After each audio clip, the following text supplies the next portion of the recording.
Merci d'être encore en direct sur Info TV. À partir de Yaoundé, nous émettons. À partir de Yaoundé, nous vous donnons l'information. À partir de Yaoundé, nous faisons un effort de vous proposer des programmes digestes.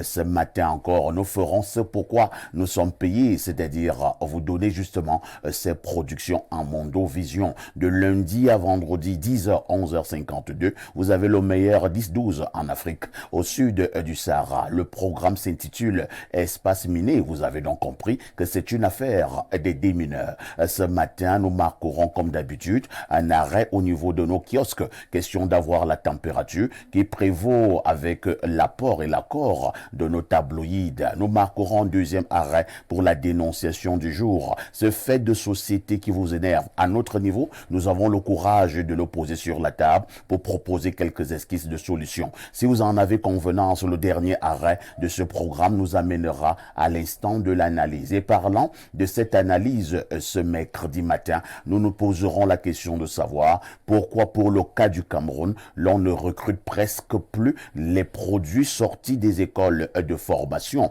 Ces écoles de formation sont nombreuses. Vous avez par exemple l'ESTIC, vous avez la faculté de médecine, vous avez toutes les écoles qui forment au niveau des instituteurs et j'en oublie certainement. Quelles conséquences pouvons-nous justement enregistrer dans le cadre de ce problème que nous posons sur la table? École de formation au Cameroun, pourquoi l'on ne recrute presque plus? Quelles sont les conséquences d'un tel état de choses? Au canal 317 sur Canal Plus International, vous êtes justement sur Info TV, c'est votre chaîne qui prône, qu'on le veuille ou pas, le vivre ensemble. Et parce que vous nous regardez, vous êtes des téléspectateurs privilégiés. On commence par accueillir ceux et celles de nos amis qui répondent déjà présents ce matin. Ils sont et elles sont également venus manifester leur convivialité à notre égard. Astrid de Bissa, bonjour.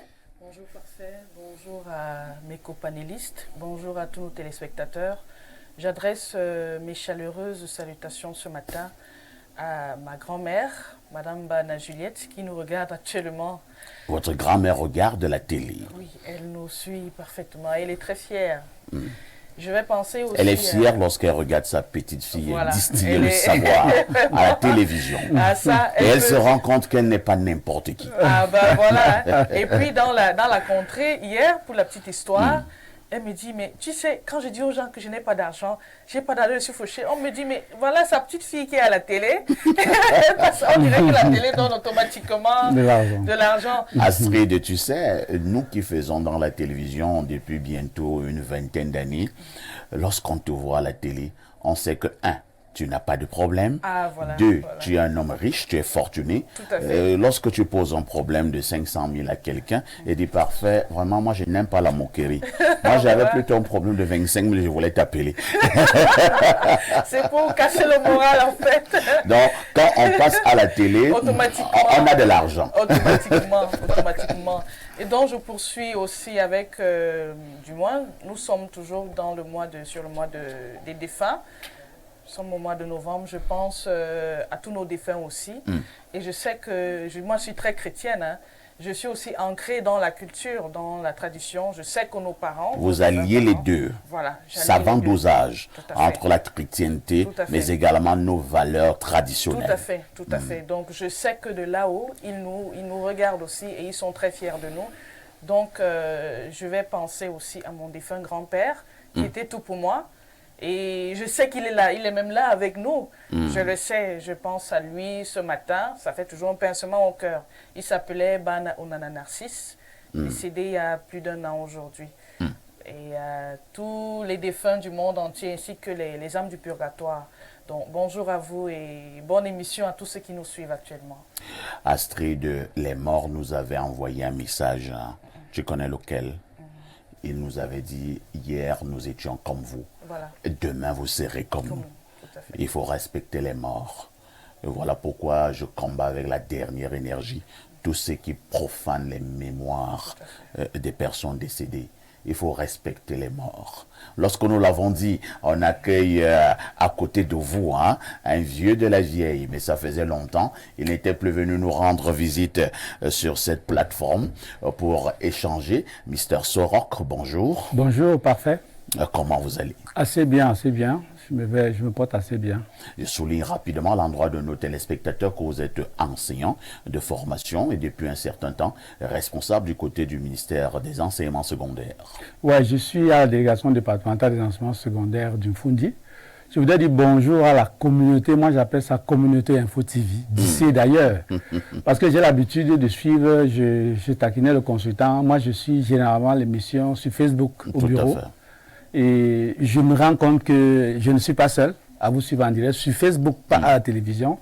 Donc il y a une communauté qu'il faut saluer. Et je suis fier d'être membre de cette communauté maintenant en direct à la télévision. C'est peut-être le privilège que j'ai par rapport aux membres de la communauté. Tout à fait. Et je voudrais aussi adresser un salut, un bonjour à un ami qui est pharmacien dans la ville, docteur Olivier Kougan du côté de Lembe. Et comme a fait ma voisine de gauche, j'ai un pincement de cœur. J'ai perdu un promotionnaire école normale supérieure parti du Cameroun en 2000 pour des conditions de travail. Il s'est retrouvé au Canada, en Allemagne d'abord et au Canada. Il est décédé il y a quelques jours, à l'âge de 53 ans. J'ai nommé Nana Sanjo, professeur de mathématiques, qui avait déjà obtenu son doctorat en mathématiques. Donc nous sommes à l'attente de son corps. Je pense que nous allons le recevoir. Nous allons justement l'accueillir et l'accompagner à sa dernière demeure. Patrick Soroc, merci d'être encore là ce matin. En face de vous, nous accueillons un DP, un directeur des publications, mais également un homme politique du côté d'Union ESSO. Lui, c'est Mister Bomba. Bonjour. Bonjour, parfait. Bonjour à nos millions de téléspectateurs. Parfait, si tu me permets, ce matin, je vais dire bonjour à deux personnes qui sont très importantes. Allons-y. Je vais dire bonjour à M. Bédénias, qui est le directeur, le chef du personnel au MINDEF, personnel civil au MINDEF. Lui qui est un jeune très actif, qui, ma foi, encourage solidarité et puis entre-aide, parce qu'il opère beaucoup dans ce ministère-là. Et puis, quand je vais toujours dans le même sens pour dire bonjour à M. le ministre des Mines, qui, j'ai envie de lui dire ce matin de tenir bon, parce que au Cameroun, on a beaucoup... Il y a un ministre des Mines actuellement au Cameroun. L'intérimaire, je vais dire intérimaire. Parce que moi, parfois, je suis rigoureux au niveau des langages. Quelqu'un m'avait dit à une certaine époque, parfois les mots ont un sens. Exactement. Donc, je m'en excuse si elle est l'intérimaire. Je lui dis juste ce matin de tenir bon, malgré les soubresauts, malgré les colibets, parce que on ne lance pas les cailloux à un arbre qui n'a pas de fruits. Qu'il aille de l'avant. Merci. Allez donc de l'avant, monsieur le ministre par intérim, du côté justement du ministère des Mines. Nous serons de tout cœur avec le titulaire qui s'en est allé dans des conditions trop bizarres. Jusque-là, nous n'avons pas encore les véritables résultats de l'autopsie, des enquêtes. Il a été arraché à la vie de manière très brutale. Très brutale. Et je vais être de tout cœur ce matin avec un grand confrère. Parce que nous avons tendance à l'oublier. Hein. Joseph Lé, c'est un grand confrère. Exactement. Il avait dit à Mondo Vision lors des obsèques de ce dernier, c'est un secret de polichinelle aujourd'hui que je vais dire ce matin, on ne tue pas un frère pour s'élever. On n'a pas besoin de tuer un frère pour s'élever. Allez savoir, parfait. Donc, les mots en disent. On a rarement vu Joseph Lé autant énervé. S'exprimer de cette façon. Oui, avec les larmes aux yeux. Avec les larmes aux yeux. Donc, c'est question de penser encore à la mémoire de ce grand homme-là, le ministre de Dondoké qui s'en est allé. Que la terre de nos ancêtres lui soit éternellement reconnaissante. À côté de vous, on accueille donc ce consultant planétaire, le consultant de tous les temps, de tout temps, et celle qui nous restera lorsque tous les autres se seront essoufflés. C'est le dit fils de Boumniepel, Pierre Blérieux, bonjour. Bonjour, parfait. Ici, bonjour à votre panel, bonjour à nos millions de téléspectateurs. Vous savez, il y a des situations dans lesquelles vous vous trouvez obligé de reprendre la parole. Lorsque vous avez lavé la truie c'est la femelle du porc. Tout à fait. Elle rentre toujours se vautrer dans le bourbier. J'ai suivi une intervention nauséabonde de M. Albert Zonga, porte-parole de Maurice Kamto.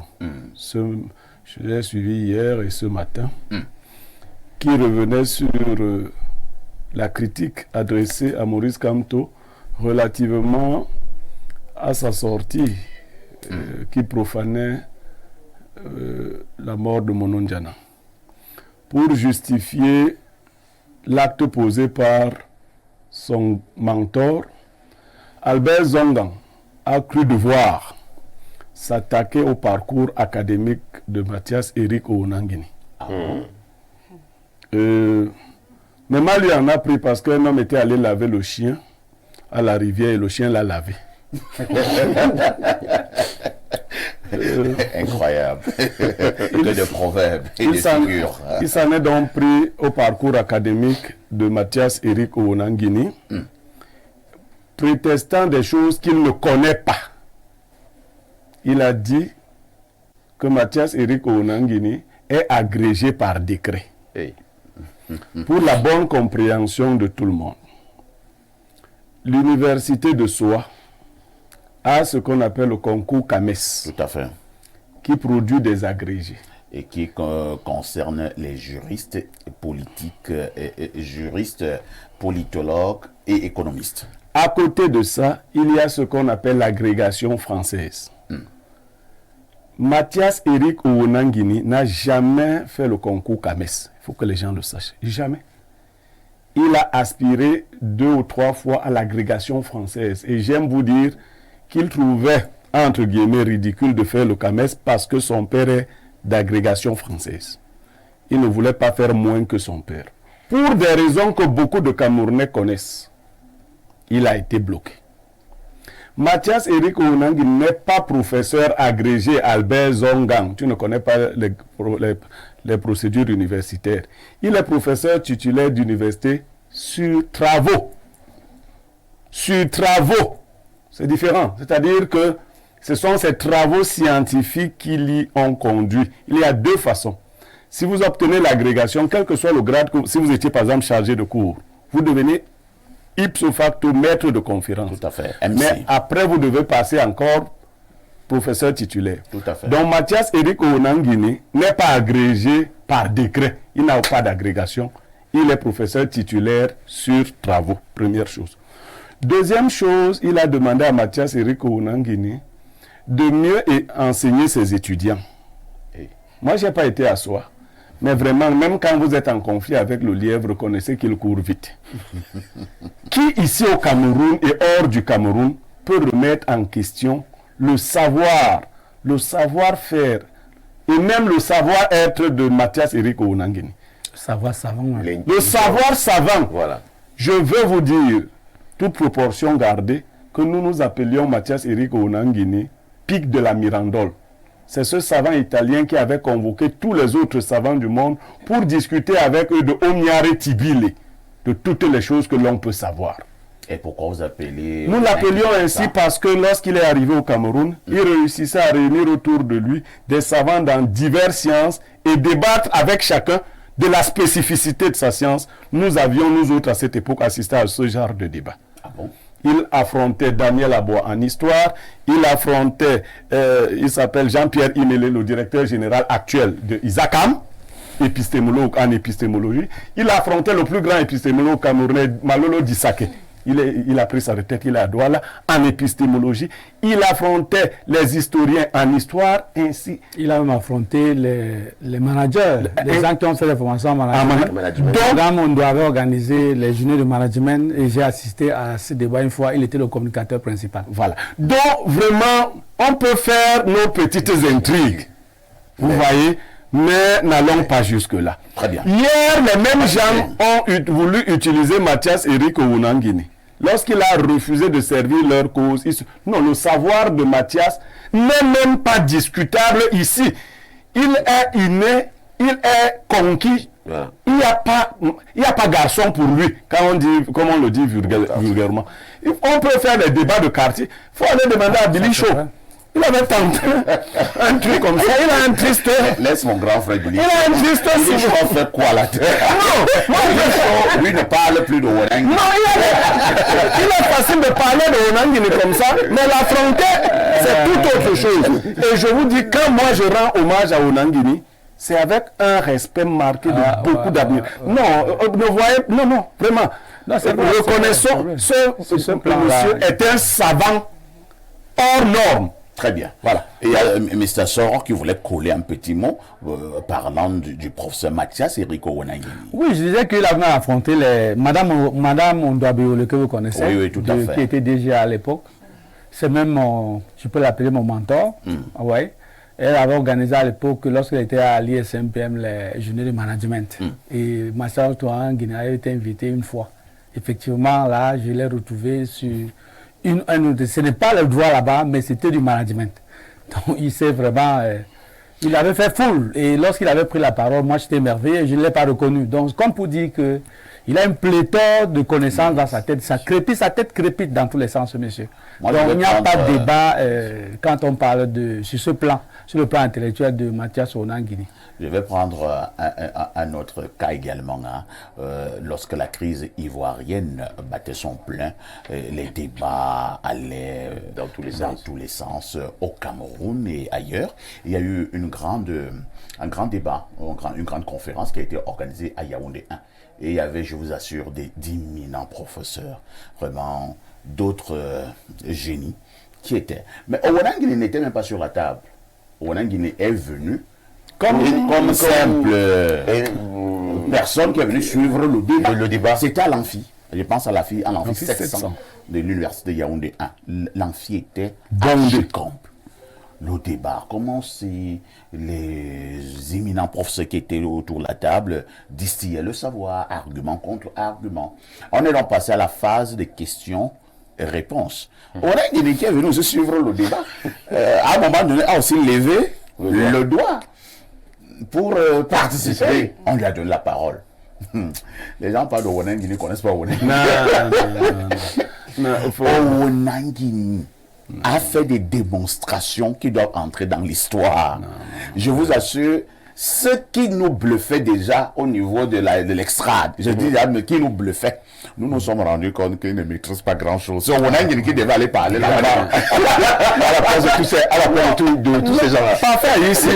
Les gens, non, attendez, je vous dis, on peut faire le débat vulgaire. Bien sûr, le débat de bar, on peut faire clair. On peut même faire le débat relativement technique que nous faisons sur les plateaux de télévision. Relativement technique. Mais dans un cadre purement académique, dans un cadre d'un débat purement technique, je vous assure, Onangini n'est pas une intelligence commune. C'est une intelligence hors du commun. Je vous dis même que je le classe parmi les Camerounais et les Africains les plus intelligents. C'est vrai. Mais on fait partie de l'intelligence au Cameroun. Non, donc vraiment, il faut qu'on arrête. Et puis, donc j'ai dit, quand vous allez laver le chien, faites attention. Vous pouvez vous retrouver en train d'être lavé. Par le chien. Vraiment, il faut, depuis un certain temps, depuis un certain nombre d'années, je me bats à ce que nous célébrions nos valeurs. Et hier, nous parlions encore, nous nous posions la question s'il y avait encore des personnes, des références au Cameroun et en Afrique. Il faut les porter. Il faut les porter, il faut les célébrer. Ça ne sert à rien d'être jaloux. Et comme Blairu l'a dit tout à l'heure, nous pouvons faire nos débats au niveau des bars, en buvant le bouillon, en demandant à madame qui sait de mettre le jarret, ou bien la pâte de bœuf, et d'ajouter encore l'opinion.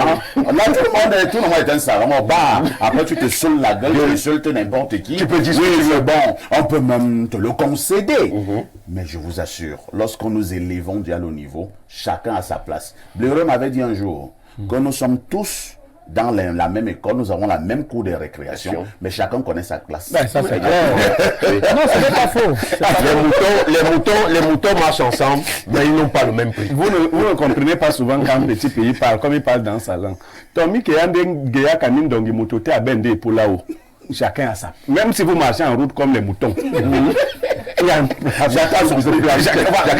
vraiment, la citation du jour. La citation du jour, Pierre Blairu. Si la vie suit le tracé de chacun, nous risquons de nous retrouver tous au même endroit. On peut reprendre. Si la vie suit le tracé de chacun, nous risquons de nous retrouver tous au même endroit. Ça veut dire quoi? Ça veut dire que parfait, chacun décide pour lui-même le meilleur dans la vie.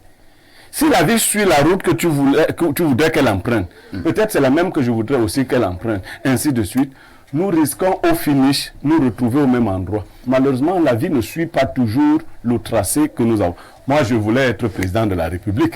Voilà que c'est Biya qui est là. Je sais pas. En tout cas, il faut garder la foi. Non, j'ai toujours la foi. Il faut aller voir Kanguka. Non, j'ai pas besoin de Kanguka.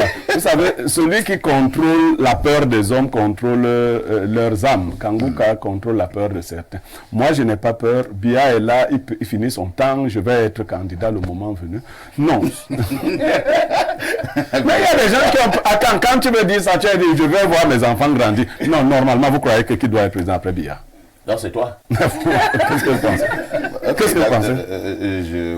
Je dois vous le dire comment? Je vous suggère de marquer une touche pause. D'accord. Patrick Bala, bonjour. Bonjour Parfa, ici, bonjour au charmant panel. Heureux de vous retrouver une fois de plus ce matin. Vous avez disparu. Non, je n'ai pas disparu. Je fonctionne selon l'organigramme de la maison. L'organigramme de la maison. Ouais. L'organigramme qui t'a renvoyé ici ce matin.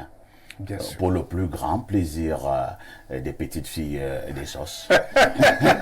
Vous me donnez une information, Parfa. Elle vous aime bien. Oh là là là là. C'est un plaisir, c'est un plaisir. Surtout Le votre plaisir est de lunette partager. qui leur rappelle Lumumba. Oui, et avec la veste bleue. La je veste crois bleue. que je me suis rendu compte Assortie de d'une ce autre chemise noire que... Oui, oui, à l'anglaise. à l'anglaise. Ouais. D'accord. Lorsque tu as fini de te vanter, je rappelle que vous êtes toujours là pour la quintessence de l'information parue en kiosque au Cameroun. Patrick, que disent les journaux? Eh bien, parfois ici, les journaux de ce matin nous conduisent dans les kiosques comme tous les jours. Eh bien, on va du côté d'Info Matin, qui est justement en kiosque. Info Matin parle du cacao café, les agriculteurs camerounais en haut, du côté de la région du Sud Cameroun, plus précisément dans la ville d'Ebolova.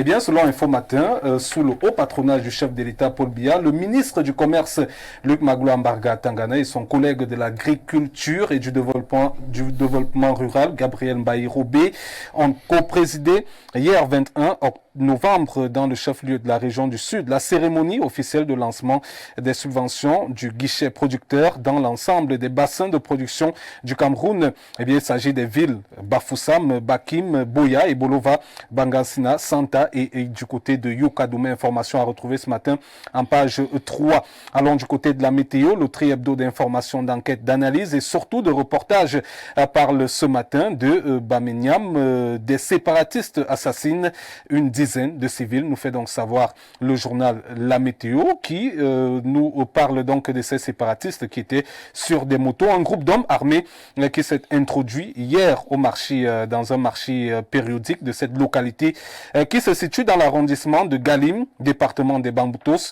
Ces terroristes d'un genre nouveau ont également fait de nombreux blessés et incendié plusieurs habitations. Information à retrouver en page 3 ce matin. La Nouvelle Expression en parle également par Faïs. Il revient sur cette crise anglophone et nous fait savoir que des terroristes font une dizaine de morts du côté de la région de l'Ouest Cameroun. Eh bien, selon la Nouvelle Expression, au moins 200 assaillants lourdement armés ont fait donc des incursions en plein marché dans la localité de Bameniam, dans les Bamboutos, et ont ouvert donc le feu dans la foule.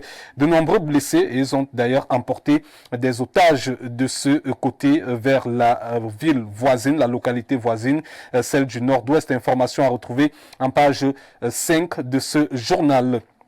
The Guardian Post est également en kiosque et revient naturellement sur cette actualité et parle donc de ce titre Suspect Ambat Fight Spill Blood in West Region Again.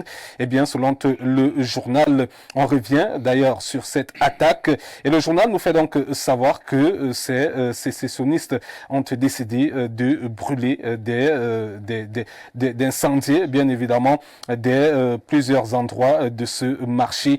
Le journal en parle ce matin en page 5. Le Popoli, le journal satirique, revient sur ce trône du côté de cette chefferie, du côté de Bangam. Les abeilles sautent sur Bangam, nous fait donc savoir le journal. Illustration parfaite avec ces deux images. De l'autre côté, vous avez la répression qui s'abat sur Bangam avec ces hommes lourdement armés.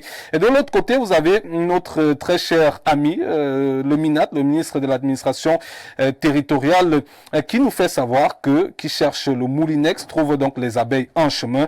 Le Minat en parle donc dans ce journal à retrouver donc dans le Popoli ce matin. Eh bien, cette journée de tristesse se poursuit également avec le journal d'Aman Mana, le quotidien bleu, le jour, qui revient sur cette attaque séparatiste et nous fait donc savoir qu'on enregistre 9 morts de ce côté. Eh bien, selon le journal, les attaques précédentes dans ce village s'étaient donc soldées par une mise en déroute des assaillants. Cette fois, les commerçants ont été pris au piège. Mutation, quant à lui, revient également sur cette crise sécessionniste et nous fait savoir qu'on a enregistré donc 9 morts dans la région de l'Ouest Cameroun. Information à retrouver au bas de la page, notamment en page 5. Affaire Martinez-Zogo à retrouver en page 2, Écho, non coupable, s'interroge le journal. Et puis, vous avez naturellement cette coopération en grande une entre le Cameroun et le Tchad. Et l'énergie de l'intégration, selon Mutation, les deux pays voisins seront bientôt interconnectés par des réseaux électriques grâce au projet Pirate lancé officiellement hier ici à Yaoundé. Eh bien, c'était donc au nom du Premier ministre. Le ministre de l'Eau et de l'Énergie y perçoit un tournant décisif en matière énergétique en Afrique centrale. Information à retrouver en page 7. L'œil du Sahel en parle également. Coopération Cameroun-Tchad, le réseau électrique en partage, titre le journal. Allons du côté de Cameroun Tribune, le quotidien Capitaux Public qui revient sur l'aménagement hydroélectrique de Natigal. Les délais seront tenus selon le journal. Assurance donc réitérée hier à une délégation de la Banque mondiale en visite sur le site du projet en présence du ministre camerounais de l'économie et de l'énergie. Information à retrouver en page 10 et 11. Allons du côté du journal Météo Sport qui parle donc de cette rencontre Déby Cameroun. Bravo les Lions, titre le journal, pour faire montre de ces un point ramené par les Lions indomptables du côté de Benghazi et le journal Titi, bien évidemment, la CRTV qui n'a pas pu diffuser cette rencontre. Eh bien, du côté de l'info à chaud, on parle naturellement de cette actualité liée à la diffusion de ce match, publicité mensongère de la diffusion du match Cameroun-Libye. La CRTV au banc des accusés nous fait donc savoir le journal en page 2 ce matin. Allons du côté de réalité, plus ce qui revient sur Armand Okol et Franck Biya qui s'interroge, qui parle donc de Franck Biya. Franck Biya fait quoi au PCRN pour l'insulter comme cela? C'est vu du côté d'une télévision sœur ce matin. Le journal Réalité Plus en parle. Parlons du journal Le Messager de Feu Pius Ndiawe qui revient sur cette bataille du côté du Septentrion. Eh bien, tuer Kaveh Yégué et devenir Premier ministre. Titre donc le journal et fait montre à travers ces trois photos, ces trois personnes, ces trois ministres du Grand Nord en fonction qui sont donc en embuscade selon le journal et à l'assaut du président de l'Assemblée nationale espérant devenir Premier ministre au cas où Paul Biya change les équilibres des forces à retrouver en page 3 ce matin. L'essentiel en parle également, revient sur cette actualité de l'Assemblée nationale ébranlée, titre donc le journal L'essentiel ce matin. Allons du côté du journal Repère qui parle des denrées alimentaires, transport, logement, 7,7% de taux d'inflation au Cameroun. C'est donc des statistiques données par l'Institut national de la statistique. La moyenne du mois de fin octobre 2023, information à retrouver en page 3. Eh bien, parfois, ici, on termine avec le journal L'économie, ce matin, qui parle des hydrocarbures. Le super se fait rare à Yaoundé, selon le journal, qui nous fait savoir que les automobilistes obligés de parcourir plusieurs stations-service pour espérer s'approvisionner. C'est à retrouver en page 3. C'est donc avec ce journal, parfois ici, qu'on met un terme à cette deuxième revue de presse. Le meilleur, c'est bien sûr dans le cadre de ce programme exceptionnel Espace Midi. Merci Patrick Bala pour cette quintessence de l'information parue en kiosque au Cameroun. Vous ne partez pas comme d'habitude, vous nous déroulez le fait saillant qui retiendra notre attention ce soir aux 19h et aux 20h. Eh bien, parfois ici aux 19h et aux 20h, on reviendra sur cette tuerie du côté de la région de l'Ouest, plus précisément dans le département des Bamboutos. On va s'interroger de savoir comment des hommes peuvent prendre sur eux de ôter la vie également à d'autres d'autres personnes et de piller de nombreux commerces. Et bien, pour ce qui sera de la deuxième actualité, on reviendra sur ce qu'on peut qualifier de pénurie aujourd'hui au Cameroun. La première interrogation sera de savoir s'il y a effectivement pénurie ou alors est-ce qu'on crée la pénurie parce qu'on s'est quand même rendu compte que s'il est vrai qu'il n'y a pas de carburant en ce moment dans les villes Yaoundé et Douala, parce que j'étais également du côté de Douala le week-end, c'était la même situation. J'ai fait un constat, j'étais pas loin d'une station-service. Nous sommes venus consommer, carburer. On nous a fait savoir qu'il n'y avait pas de carburant. Bon, heureusement, malheureusement pour la station-service, on s'est assis juste en face. Il y avait une buvette à côté pour prendre un petit nectar. Et 2 heures après, on se rend compte que il y a des véhicules qui sont en train de carburer, alors qu'on n'a pas eu précédemment un camion citerne qui est venu livrer. Peut-être que c'est un carburant de souveraineté. Le stock de sécurité. Un stock de sécurité. Donc, cela signifie que on peut refuser de mettre le carburant dans la voiture de Patrick Bala, mais lorsque un ministre s'amène, ou bien le préfet du coin, on va quand même donner quelque chose au préfet. Ça prête à interrogation. Ça prête à interrogation. On va véritablement s'appesantir sur ces 2 actualités ce soir. Patrick Bala. Parfait ici. À demain 10h. À demain, parfait ici.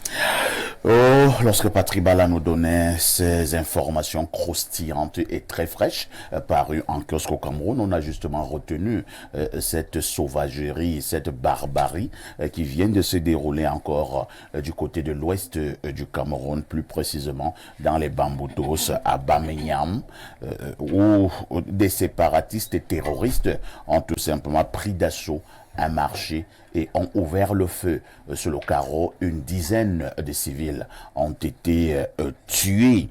Nous allons revenir sur cet aspect des choses ce dimanche à partir de 11h30 en parlant de ce terrorisme qui gagne en ampleur au Cameroun. Je pense que nous ne devons plus avoir peur des mots. On va vraiment parler du terrorisme au Cameroun. Maintenant, il faut aussi relever que depuis hier, ça va dans tous les sens. Et pourquoi les Camerounais sont fâchés? Parce qu'ils n'ont pas pu regarder le match d'hier. Cameroun-Libye qui se jouait justement du côté de la Libye, plus précisément à Benghazi. Cameroun-Libye, match comptant pour la deuxième journée des éliminatoires de la Coupe du Monde 2026, États-Unis, Mexique, Canada. Pourquoi la CRTV n'a pas montré ce match des Lions indomptables, match qui s'est soldé sur un score nul, un but partout, alors que la même CRTV avait communiqué en disant qu'elle devait montrer ce match à la télévision nationale. Les Camerounais sont donc très fâchés. Je vais commencer par Patrick Sorok.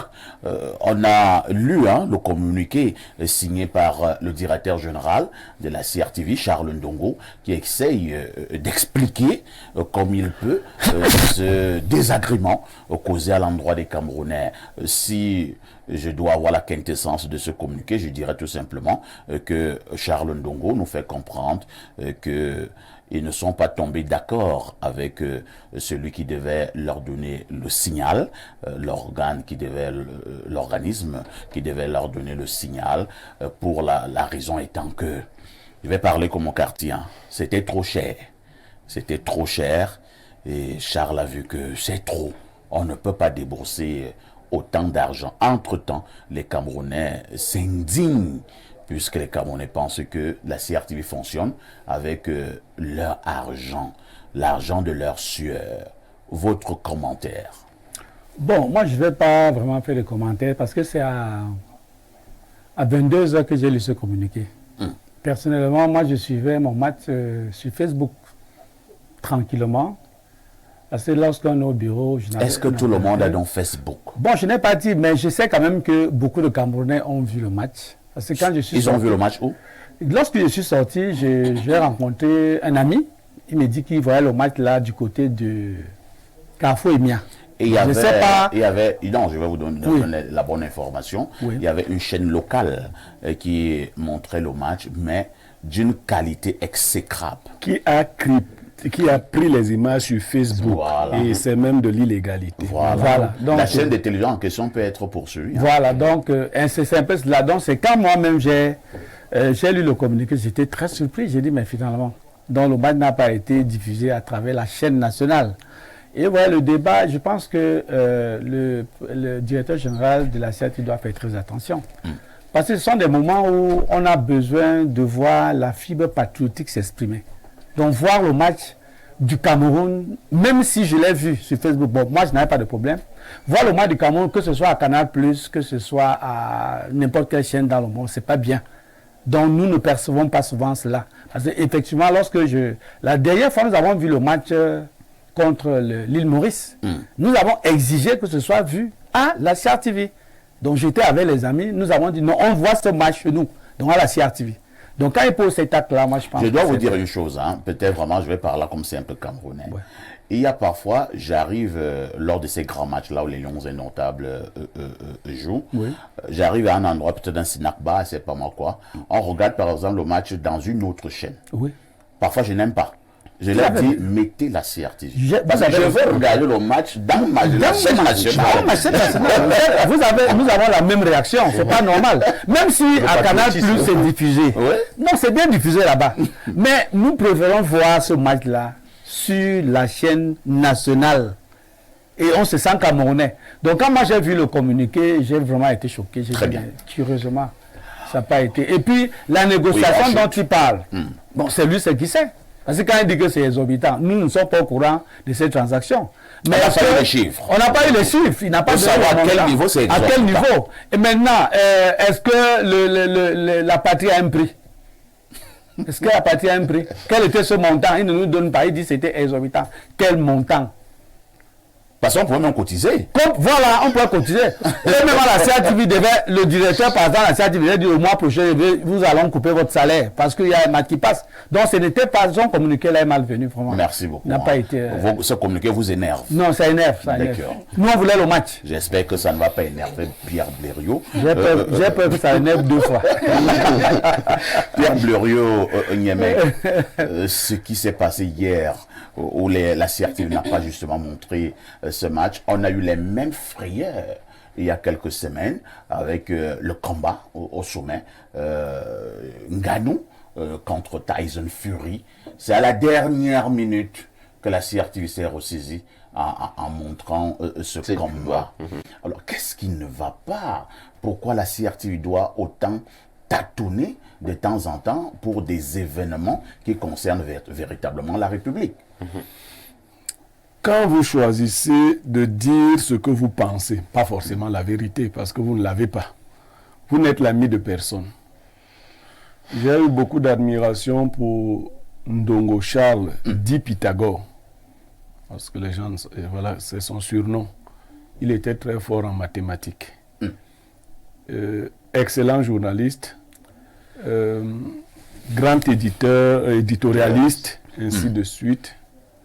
Je crois qu'à l'époque où il travaillait aux côtés du professeur Gervais Mendozé, il voyait ce que Mendozé faisait lors de tous les grands événements, pour n'avoir pas à se justifier, pour nous montrer seulement l'événement. On ne sait pas où Mendozé prenait l'argent, lui nous montrait l'événement. Après, il a vu ça avec son aîné Vamulke. Ndongo Charles a très bien fait le journalisme, autant que Tofis a joué au ballon. Maintenant, le management est en train de le taper. Je préfère lui dire ça comme ça. Non, comment ça? Je préfère lui dire ça comme ça. C'est simplement une affaire de match. Non, c'est pas une affaire de match. C'est une affaire de match. C'est une affaire de match. Un match qui n'a pas... Non, faites attention. Il y a un problème de management. Faites attention. Moi, je ne suis pas fanatique de football, mais 80 à 90% des Camerounais sont très attachés au football et à leur équipe nationale. Tout à fait. Nous avons 3 choses. Il y a le carburant dont on parlait ici qui implique tout le monde. Il y a la bière. Qui implique tout le monde. Et il y a le football. Celui qui s'amuse avec l'une de ces choses s'amuse avec sa propre vie. Dans d'autres pays, Ndongo aurait démissionné. Hein? Je vous le dis. Bon?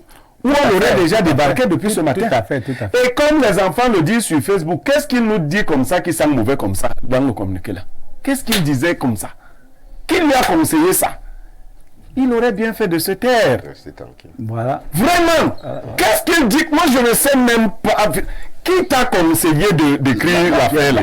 Les Camerounais se posaient la question pourquoi l'on n'a pas montré. Non, vraiment. Pierre Blériot, il était de bon aloi que le DG le silence, une explication. le silence. Je vous assure que cette explication-là, il vient de nous dire qu'il s'est mis à discuter la diffusion du match comme une bayam. C'est l'âme. C'est ce qu'il a fait.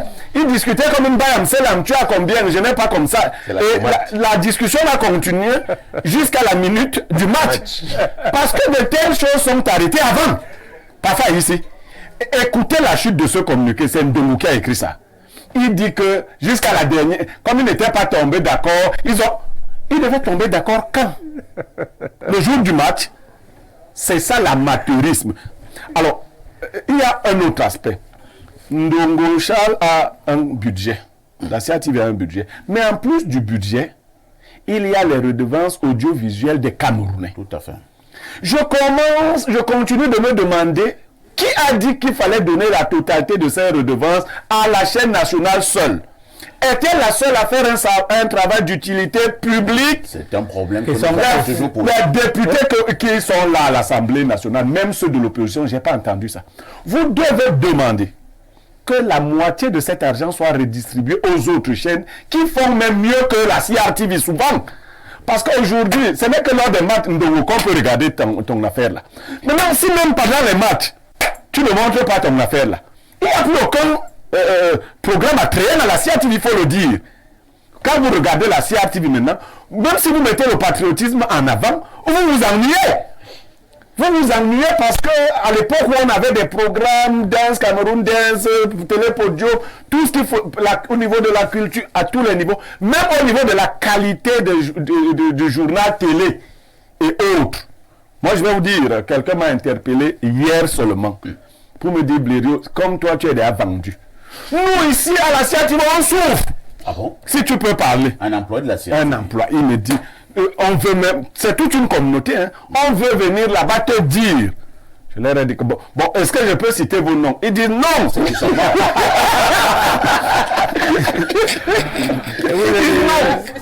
Bon, mais ils m'ont révélé des choses. Dont le management pose de graves problèmes. Que cela ne se répète plus.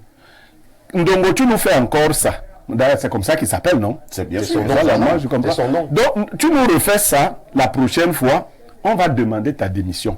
Donc, arrange-toi pour que ce genre... En fait, la vie est comme ça. C'est ça être manager. Gérer les crises. Donc, c'est à toi de voir si c'est dans ton argent propre, si c'est dans l'argent que vous avez gardé à banque, je ne sais pas comment. Le match. Tu montres aux Camerounais les matchs. Sinon, tu dis que non, on m'a mis dans une affaire piégée. De remettre ça à quelqu'un d'autre. Merci beaucoup. De toutes les façons, on le dira donc jamais assez. Moi, j'ai vu vraiment l'énervement sur la toile, sur bon nombre de médias. J'ai causé avec des Camerounais. Moi-même qui vous parle, j'étais du côté des Sorcières, où je regardais ce match, plus précisément au lieu-dit, Carrefour Avenue Germaine. Je regardais dans cette chaîne privée. Au-delà de tout, hein, nous sommes même en train de parler le gros français là. Moi, j'ai dit tout à l'heure que cette chaîne privée peut être poursuivie et tout. Oui, lorsque nous parlons du droit à l'image et de tout ce qui va avec. Mais en même temps, dès que nous laissons ces aspects d'ordre technique, mais cette chaîne nous a aidés hier. Non, disons les choses telles qu'elles sont. Moi, j'ai regardé le match sur cette chaîne. Cette chaîne ne vous a pas aidé. Cette chaîne a sauvé la tête de Ndongo. Voilà. Cette chaîne a sauvé la tête de Ndongo. Parce que si Equinox n'avait pas montré au moins les quelques bribes, bon, ça se coupait. Je ne sais pas comment je peux appeler ce qu'on montrait là. On voyait les gens qui couraient, les tengons. On les reconnaissait aux couleurs. On dit que ici, ça doit être les noirs. Là-bas, c'est les blancs. Bon. Mais de toutes les façons, je crois que le PDG d'Equinox doit être un ami à Chandou. Il a voulu ça. Oui, il a voulu ça. Parce que si le gars n'avait pas montré cette affaire, si au moins comme ça, je crois qu'on aurait envahi la CRTV et le domicile de Ndongo. Donc Ndongo, tu as compris. Dis merci à Tchunke, c'est vrai. Dis-lui que tu m'as sauvé. Parce que merci Tchunke, tu m'as sauvé.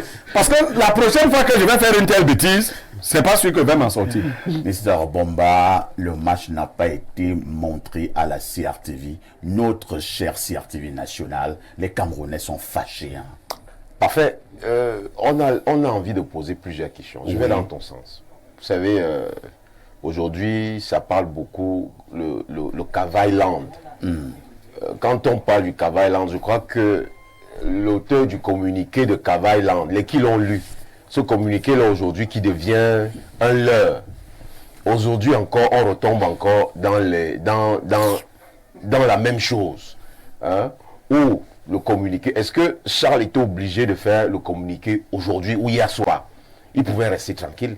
On a envie de se poser la question que, mais est-ce que la CRTV est devenue menteuse? Je préfère dire la CRTV est devenue menteuse. Est-ce que c'est une fille qui ment déjà? On se pose vraiment cette question-là qui laisse plantoir tous les Camerounais. Parce que nous tous on regardait, on attendait voir le match. Il y a un journal qui a titré ce matin, la CRTV, publicité mensongère. Exactement. Et vous savez que pour le cas du Cameroun, la CRTV peut être poursuivie. Exactement. Oui, puisqu'il y a les... Pour publicité mensongère. Oui, oui. Exactement. Puisque à l'époque du professeur Mendoza, paix à son âme, on voyait les matchs tout le temps. Nous, on ne voulait pas savoir ce qui s'est passé, c'est les négociations. Vraiment, ça nous laisse à 37. Ce n'est pas notre problème. À l'époque de Vamoulke, vraiment, on avait l'impression comme si le patriotisme était fini. Hein? Et aujourd'hui, je ne sais pas si en faisant... Oui, voilà, maintenant on ne sait pas. Maintenant, Charles qui est là aujourd'hui, je crois qu'il a vécu les deux époques. Bon, je crois que lui-même il a arrêté de faire son choix. Parce que je crois qu'il a arrêté de faire son choix. Mais il faut même dire que le match de boxe doit être plus cher qu'un match de football. Hein. Exactement. Hein? Parce que si on ne bagarrait même pas pour le match de boxe, là, on n'allait même pas le voir. Le match de boxe est plus cher. Si on ne chauffait même pas pour le match de boxe, on n'allait pas le voir. Encore moins aujourd'hui, quand on sait que chaque fonctionnaire au Cameroun, on retire quelque chose de son salaire. Et que... Bon, comme je risque d'oublier, hein, Boba, parce qu'il peut arriver également que la CRT recommande les négociations un peu tard par rapport au match de boxe qui arrive encore. Nganou, si mes informateurs ne m'ont pas menti, Nganou doit encore boxer le 23 décembre. Oui. Donc, il faut dire que nous disions ça. Pour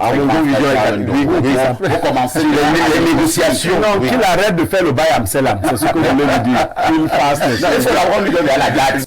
C'est le 23 décembre. Qui se met qui va pas jusqu'à la dernière minute. Je vous ai dit que Blériot est plus tard. Avoir bouclé cet arrangement-là. Parce que j'ai dit, nous va encore boxer le 23 décembre. On doit regarder le combat là. Et le patriotisme n'a pas de prix. Parfait. Le patriotisme n'a pas de prix. C'est la seule chose que l'État, si vous le savez, est-ce que ça coûte on n'a pas besoin de ça. On n'a pas l'eau, on n'a pas l'électricité, on n'a pas les routes, on n'a pas les routes. La seule chose, tu es piégé. Donc, comment Aïssi vient de te dire là pour le 23, sauver ta tête. Au lieu de faire le bail Amselam, maintenant, tu négocies, tu règles ça. Maintenant, il est temps. Merci beaucoup, hein. Astrid Bissa, vous êtes certes une jeune femme, mais de plus en plus, même je me rends compte, les femmes s'intéressent au football. Hein. Là, je regardais le match hier, il y avait plusieurs filles et qui étaient même, ma foi, plus excitées à regarder le match. Ce sont les filles qui portent même plus le maillot des Lions. Hein. Voilà. Ce sont les filles maintenant qui portent même plus les maillots des Lions. Déçu quand même hier parce que le match n'a pas été montré à la CRTV. Parfait. Très sincèrement, je n'ai même pas pu le regarder sur la chaîne qui a essayé de diffuser parce qu'elle ne diffusait pas réellement. J'ai pas pu regarder. J'ai fait peut-être un petit flash. Pourquoi? Parce que je n'étais pas dans mon élément, dans mon assiette. Ça dit quoi? J'attendais justement de voir cette image ou ce match, qu'il soit gagné ou perdu, à la CRTV. Tout à fait. Vous savez, le football ne concerne plus seulement les hommes, la gente masculine. Pas du tout.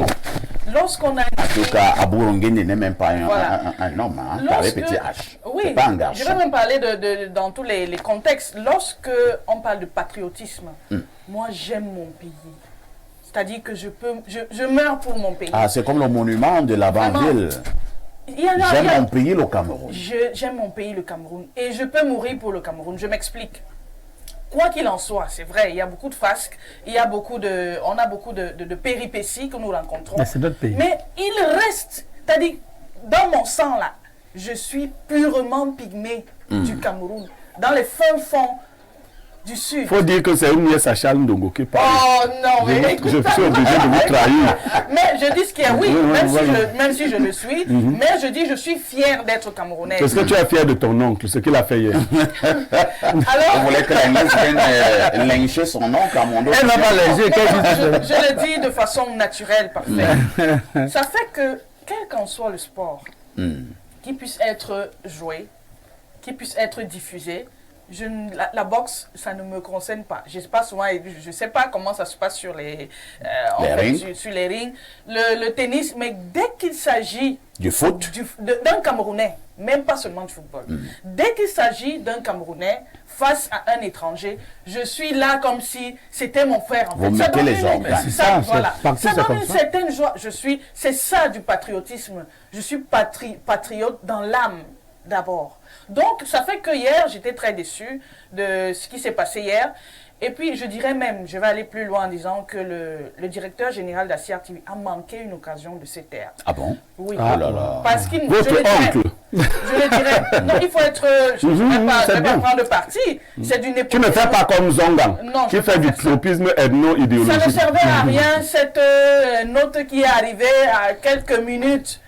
Et puis... Mais Astrid, les Camerounais Non, voulaient mais- une explication. non. Le fait À un que moment nous donné- ne disent aussi rien. À un moment donné, vous savez, c'est même ça qui Parfait est n'est encore pas plus sérieux. énervant. Ah bon? Moi, je suis jusqu'à 17h passé, j'ai vu la note. Oui. Et je savais que le match devait être diffusé à la CRTV Sport. Je suis entré dans la chaîne 315. Vous savez ce qu'on montrait à CRTV Sport?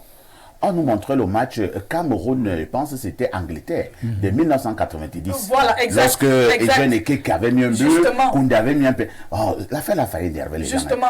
Alors que nous avons... Et c'était tellement triste, c'était Il était en train tellement... de voir comment résoudre ce problème. Non, mais c'est pas en le faisant de toutes Non. les façons.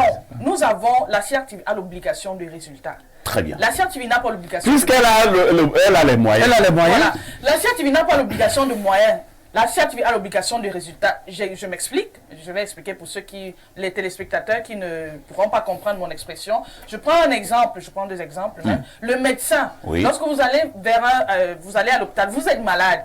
Vous êtes le patient et le médecin qui est là devant vous. Vous avez besoin de la guérison. Mais le médecin a l'obligation de moyens. Le médecin ne peut pas vous assurer votre guérison totale. Parce qu'il fait tout pour que vous puissiez recouvrer votre santé. Maintenant, il y va, ça dépend de votre organisme ou même de notre De l'avancée Seigneur de Dieu. la maladie. Voilà, l'avancée de la maladie. Donc, le médecin a l'obligation de moyens. Par contre, un élève ou un étudiant qui va à l'école et dont les parents s'occupent de sa scolarité. Il a l'obligation de Il a résultats. l'obligation de résultats. C'est la même chose avec, je fais dans la transposition, avec notre entreprise de télévision. Ils ont les droits. Ils ont ces droits. Ils ont l'argent. Ils ont l'argent. Chaque mois. Nous n'avons pas besoin de savoir ce qui se passe dans l'entreprise ou même de savoir quels sont les pourparlers que le DG a eu avec son Nous voulons voir le match. Nous voulons voir le match. Et donc, à ce niveau, le DG il a échoué complètement. Merci, il a échoué. hein. Et c'était très aberrant. C'était vraiment très mal. Moi, je dirais que c'est honteux de sortir une telle calamité et de façon officielle. Ça fait très mal. Il faut changer cela. Ça fait très mal, il faut changer cela. De toutes les façons, nous osons croire que cela ne se reproduira Vivement. plus. Merci. Hein. Marquons rapidement une autre touche pause. Nous revenons donc sur notre plateau d'espace miné. Et c'est pour prendre la dénonciation de ce matin. Alors, parfois ici, je suis le porte-voix d'un couple qui se porte très mal ces jours-ci à cause d'une histoire rocambolesque qui s'est produite dans la vie de la femme et qui refait surface aujourd'hui. L'homme est âgé de 35 ans et la femme âgée de 31 ans. Ils sont ensemble depuis 8 longues années. Pour des gens de cet âge-là, on peut les féliciter. Quand ils se sont rencontrés, la femme a fait une révélation à son amant. un secret de famille. Elle lui a dit qu'elle était déjà orpheline depuis l'âge de 10 ans et avait été envoyée chez son oncle, le grand frère à sa maman. Ce dernier, diabolique sur les bords et en entier, Je vous vois venir, hein. a constamment abusé de la jeune Oh fille. là là. Heureusement qu'il s'avère qu'il n'est pas fertile, sinon il aurait même enceinté. Oh là là. Parce qu'il le faisait à un rythme d'un homme marié, Oh là là. sous coup de menaces et autres C'était traumatismes. devenu pratiquement sa femme. C'était devenu sa femme. Lorsqu'elle est sortie de cette maison et qu'elle a rencontré ce jeune homme, elle lui a exposé le problème. Le monsieur l'a aidé à surmonter cette situation, ce traumatisme. Seulement, il se trouve que ce monsieur est le chef de famille du côté de la femme. Et que récemment, le couple a décidé d'aller voir les parents. C'est-à-dire pour demander la main et donner la dot. Incroyable. Le monsieur a posé à sa femme une condition claire, qu'il ne voulait pas que l'oncle violeur préside à cette cérémonie. Ce qui n'était pas difficile. Puisque c'est lui le chef de famille. Bon, la fille, il faut le dire, a un seul frère utérin. Le monsieur a pensé qu'il était bon qu'il s'approche de son beau-frère, qui est le petit frère à sa femme. Il lui a dit, mon bon petit, je crois que pour mon équilibre, je ne souhaite pas avoir comme vis-à-vis votre oncle là qui a abusé de ma femme souvent. Le petit frère a plutôt pris fait et cause pour son oncle, a insulté le monsieur copieusement, lui demandant que tu es qui pour venir choisir dans notre famille celui qui doit parler, et ainsi de suite. Il s'en est pris à sa sœur et il a dit que lui ne viendrait d'ailleurs pas à cette cérémonie. Il n'est pas venu à la cérémonie. L'oncle en question a aussi dit que si ce n'est pas lui qui préside, il ne vient pas. Non, il ne vient pas. La famille s'est divisée, mais finalement la cérémonie a eu lieu. Sauf que récemment, la fille reçoit beaucoup de menaces, beaucoup d'attaques de la part de sa famille, qui estime d'une part qu'elle n'aurait jamais dû en parler à son mari, que ce sont les secrets de famille, que son mari n'a pas le droit de choisir son interlocuteur, c'est pas lui qui a désigné le chef de famille. Et le monsieur, lui, se demande, est-ce que sa femme subit cela parce qu'elle est orpheline de mère? Si sa mère était vivante, aurait-elle pris une telle position? Et les autres, si c'est leur fille qui avait subi une telle humiliation, aurait-elle tenu le même langage? Le couple se porte très mal et la femme est devenue carrément apathique. Elle ne fait plus rien ces jours-ci. Elle a perdu ses forces psychologiques et physiques. Elle est très mal en point. Et le monsieur a souhaité que nous en parlions pour donner quelques conseils au couple. Alors, la jeune dame en question, elle a encore un papa? Non, elle n'a jamais connu son papa. Père, ah, d'accord. Patrick Soror, qu'une histoire quand même bizarre et compliquée. Hein? Je n'ai pas de questions à vous poser. Je vous passe seulement la parole pour vos commentaires. C'est vraiment une histoire très très difficile.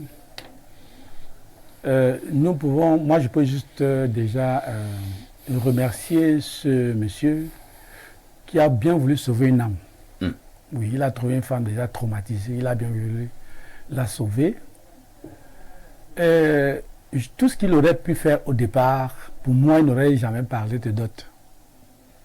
Parce que la dot, effectivement, devait mettre en contact, avec les gens. Absolument. Et surtout en contact avec le chef de famille. Avec le chef de famille. Qui est le fameux papa abuseur. Moi, je pense que ça avait été, c'est la seule erreur qu'il a pu commettre. Il aurait juste vécu son mariage avec son épouse, tranquillement, jusqu'au moment où c'est la famille qui doit lui faire la pression sur la dot. C'est-à-dire que, donc c'est eux qui font la pression, mais c'est pas que c'est lui qui a. Parce que là, maintenant, c'est tout gâté. Parce qu'à ce stade, ça devient très, très, très compliqué parce qu'il y a un problème déjà de secret qui est dehors, ça devient difficile et j'ai peur que cette dame n'en meure, hein, parce que là, c'est... Moi, jusqu'à ce niveau? Oui, bien sûr, elle est traumatisée. Parce que le problème est très sérieux. C'est très sérieux dans sa tête. Moi, je me représente un peu cela. Je prends la place de cette femme pour comprendre que c'est... Merci. Astrid Bissa, ce qui me dérange un peu et qui me choque probablement dans le cadre de ce récit est que lorsque j'écoute bien ce que Pierre Bleriot donne comme information, la famille de la fille semble soutenir ce chef de famille qui a pourtant abusé pendant des années de sa nièce. Parfait, c'est malheureusement ce qui se passe dans nos familles. Parce que je parlerai de l'Afrique, nous sommes en Afrique. Peut-être que ce monsieur, cet oncle, ce tuteur de la jeune fille est nanti, peut-être, je ne sais pas.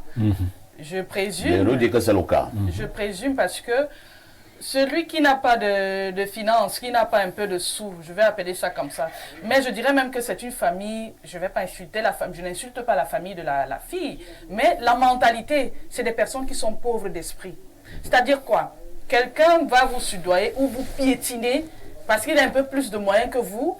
Et tout ce qu'il va faire, vous allez corroborer, vous allez marcher comme il se doit, même s'il faut rentrer dans le ravin. Je dirais que vraiment, j'appelle ça de la sorcellerie même. Parce qu'il est inadmissible qu'un tel acte, et que la famille sache que le tuteur, qui est même le parent direct de la fille. En réalité, chez nous en Afrique, c'est son papa. C'est son père. C'est son père. C'est son père. Quand je parle, c'est que c'est son papa. Celui qui t'a élevé, nonobstant même le fait qu'il soit le frère de la... Mais c'est ton parent. C'est celui-là qui t'a tout montré. Et que la famille accepte qu'une telle personne, une telle image soit celui-là et vous acceptez, c'est de la domination. Astrid, il y a ce que l'on appelle habituellement les secrets de famille. Non, parfait. C'est pas un secret. Chaque famille a il y a un secret, c'est vrai. Des secrets. Mais lorsqu'un couple, un jeune couple, ce jeune couple que je félicite déjà, je félicite même surtout le jeune homme, parce que c'est un homme de valeur. Ça, il faut le reconnaître. Prendre une fille, il aurait pu abuser même de cette fille. Il aurait même pu abuser de sa confiance, abuser de sa faiblesse. Parce que c'est une fille qui est faible à la base. Vous comprenez? Psychologiquement, elle est atteinte.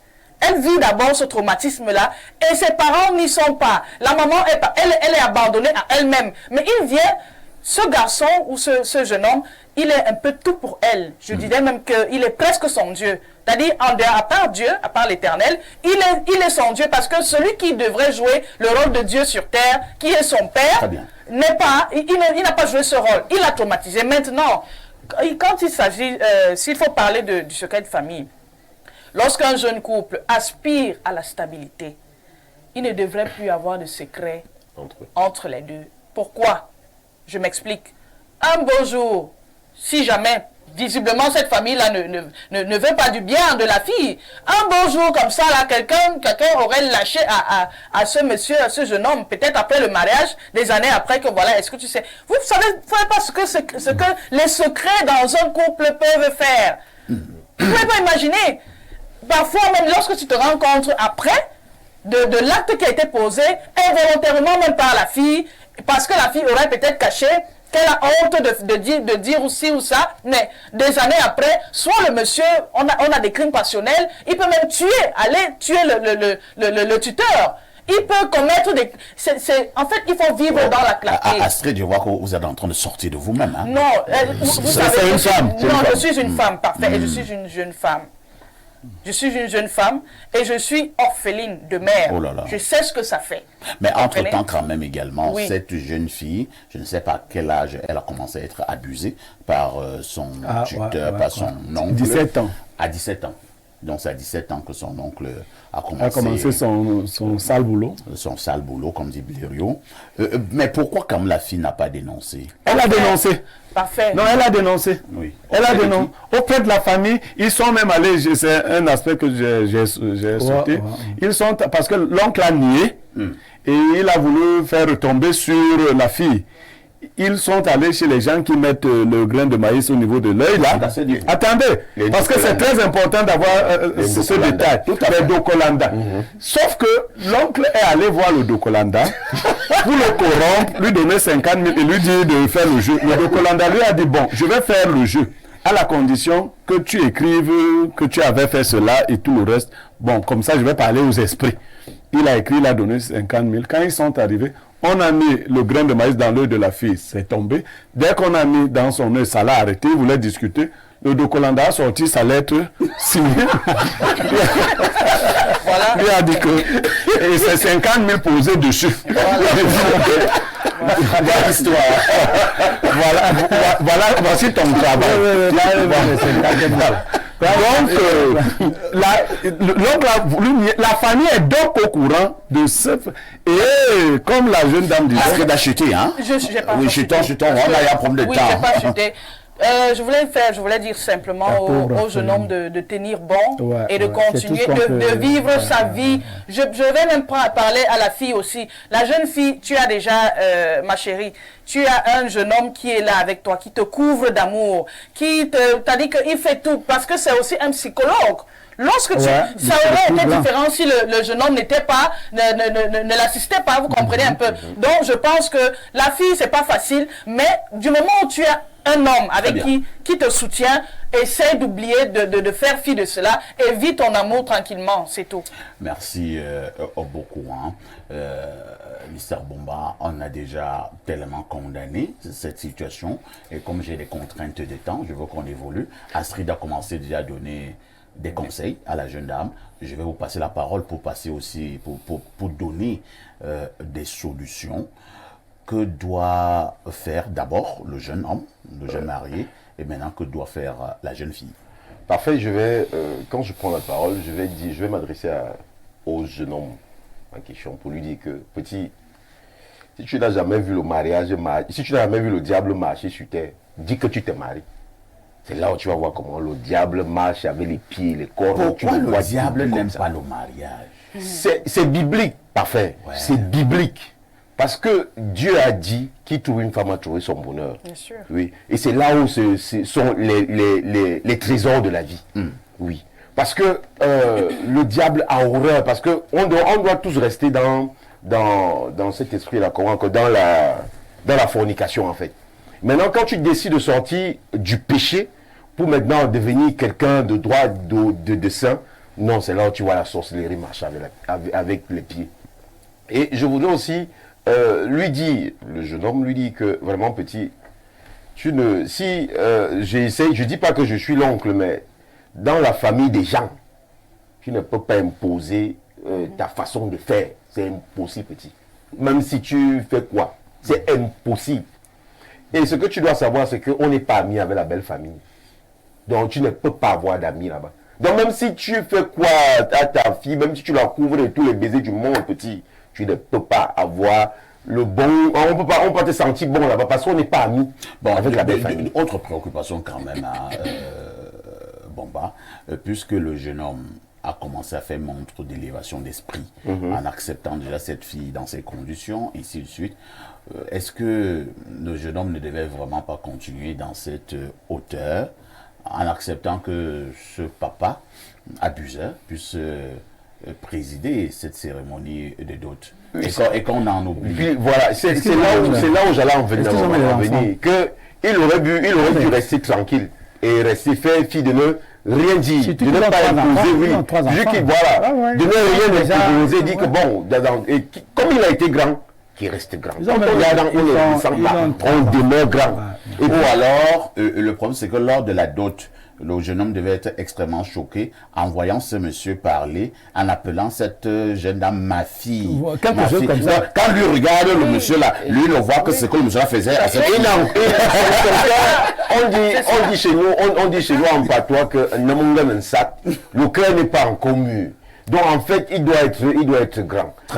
Et faire confiance à sa il a même déjà fait 3 enfants. Bien mec au pas de course, que devons-nous faire en pareille circonstance? Parfait, ici, je crois que beaucoup de gens demandent à ce jeune homme d'être grand alors qu'il a été très grand. S'il était petit, il aurait assassiné ce criminel. C'est ça. Il aurait assassiné depuis. C'est vrai. Mais bon. Le criminel allait dire que j'ai commis mon crime avant que tu ne connaisses la fille là. Oui, mais en cette matière, ce crime court toujours. La prescription est de 30 ans dans le domaine. Donc si on voulait même être plus dur, on pouvait dire à la fille d'ouvrir une enquête judiciaire dans ce instruction, d'ester son oncle en justice pour qu'il aille en prison. Bon, maintenant, ça va totalement briser cette mauvaise famille parce qu'on a affaire à une mauvaise famille. Une autre information que j'ai eue là, c'est que l'oncle en question n'a même rien. Il est pauvre même matériellement. Ah bon? Oui. Donc, c'est seulement un vulgaire sorcier. C'est seulement un sorcier qui terrorise les autres. Qu'est-ce qu'il faut faire? Moi, je demande au couple de se ressaisir. J'ai déjà raconté ici que j'ai assisté à un viol d'une de mes épouses moi-même. Oh là là. Donc, oui. Et puis, moi, j'ai pris beaucoup de hauteur. C'est elle qui s'était offusquée de ce que le lendemain, moi, je lui demandais mes choses. Le lendemain. Oui, oui, le lendemain, elle m'a dit, non, tu es comme ces violeurs. Bon. Elle a quitté le couple. Mais 2 ans après, son psychologue lui a dit que mais tu es un homme merveilleux. Un homme qui dit que ça ne lui dit rien. Elle est revenue. Depuis lors, on a 3 garçons. Oh là. Donc, moi... Bravo pour le bon Il n'est pas parti avec... Les violeurs ne sont pas partis avec ma chose. Donc, toi, on t'a laissé ta chose qui te fait encore les enfants. Non, ouais. Elle est belle et tout. Vraiment, efface cette idée. Mais surtout, la jeune fille, passe outre. Tout à fait. C'est pas pour légitimer. Tu n'es pas la seule à avoir été victime. Mais si tu n'oublies pas, tu ne vas pas continuer. Il y a aussi ça. Il faut effacer. Maintenant, ne supplie pas ton frère qui est le complice du criminel. Oui. Qui vous a dit que vous êtes obligé de vous entendre avec les gens qui sont nés avec vous? Si vous êtes né avec quelqu'un qui devient diabolique, Ta vie? ce frère-là va en assumer. J'espère pour lui qu'il pourrait assumer d'entendre demain qu'on a violé sa propre fille et soutenir le violeur. Parce que ça, c'est bien de demander aux autres. Je vous assure, hommes comme moi, ils ne sont pas beaucoup. La plupart des femmes qui ont seulement dit à leur mari qu'on avait tenté de les toucher ont été chassées du couple. Donc, Voilà pourquoi même certaines femmes préfèrent souvent garder le silence. oui, oui, parce que le Ce n'est gars... pas souvent évident de voir une femme ou bien une fille qui a été violée en parler. D'abord, elle a honte, ainsi de à suite. fait. Mais elle souffre dans sa chair. Hein. Elle souffre dans sa souffre chair. dans sa chair. Le jeune homme est costaud Elle dans la souffre dans sa tête. chair. Continue d'encadrer ta femme, de la soutenir. Oui. La femme aussi, relève-toi. C'est passé. Oui, on t'a violé. Le fou là, tu vas voir comment il va finir. Relève-toi, élève tes enfants, chéris ton mari, laisse la mauvaise famille avec leur idéologie. Avec leur gourou. Alors, lisons rapidement les messages de nombreux téléspectateurs. Bonjour, tonton parfait et à vos panélistes. Concernant la dénonciation du jour, cette famille moribonde d'un autre genre n'en vaut pas la peine. Ils appellent cela secret de famille. Ça me fait rire. Il y a des familles qui ne méritent pas la de dot. On se marie une place. Cet oncle mérite une castration chimique comme punition. Un seul conseil à ce couple, éloignez-vous de cette famille et fondez la vôtre. Un homme plus sage que moi a dit, le chat ne boit pas la bouillie et qui chauffe. Pour revenir sur le cas du manquement de la CRTV, vraiment qu'on ferme cette chaîne et que son DG aille se reposer. Oh là là, on ne dira pas ça. Je me souviens qu'à sa nomination, il avait dit que le président de la République l'a sauvé. On a l'impression qu'il amasse sa retraite peinard. Mieux vaut Info TV et devient chaîne nationale. On dira Amen. Je vous amène au 226. C'est le Burkina Faso. Salut le plateau, salut le lamido des journalistes présentateurs. Contrairement à Bernardo qui vous appelle Diaro du micro, parfois ici dans une chefferie Peul, l'amidon, c'est quoi? Il voulait peut-être dire l'amidon. Hein? C'est le chef suivi de son premier ministre appelé Kaigama. Après celui-ci vient le Laiwan. Le Diaro est comme un chef de quartier. Transmettez ce message à Bernardo. S'agissant de la retransmission du match des Lions d'hier, je vous assure que les journalistes présentateurs disaient que dans un quart d'heure, nous irons à Benghazi. 16h net, le signal est parti. Bien, c'est un scandale. Souvenez-vous de ce qu'avait fait la CRTV qui avait créé un incident diplomatique avec la France en lisant un gouvernement fictif. C'est Paula, depuis Ouagadougou, qui envoie le message. Je pars au plus 32, c'est la Belgique.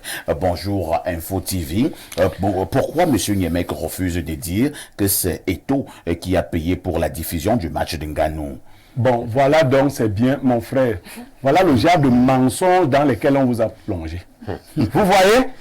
Si vous avez donc retenu cette information, effacez-la de votre cerveau très rapidement. Voilà donc, c'est comme ça que cette église ment. Très bien, on passe au 216. Le 216, c'est la Tunisie. Et qu'est-ce qu'on nous dit de ce côté? Bonjour, perfecto.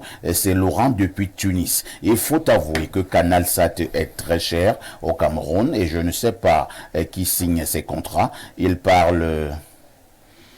Qu'est-ce qu'il dit là? Il parle des matchs du week-end, Juventus contre Inter de Milan, mais s'il y a la pluie et s'il y a le vent, comment faire? C'est très cher. En Tunisie, c'est 40 dinars par an, c'est-à-dire 8 000 par an. Et tu as les Bing Sport et les RMC. Pourquoi avoir ces chaînes de sport dont il parle? Pour avoir ces chaînes de sport dont il parle, il faut payer actuellement 15 000 par mois. C'est trop. Ces gens de Canal Sat, merci beaucoup. Hein. On prend un autre message très rapidement. C'est Lionel depuis Diderot qui envoie ce message. Et qu'est-ce qu'il nous dit là? Hein? Elle avait porté plainte.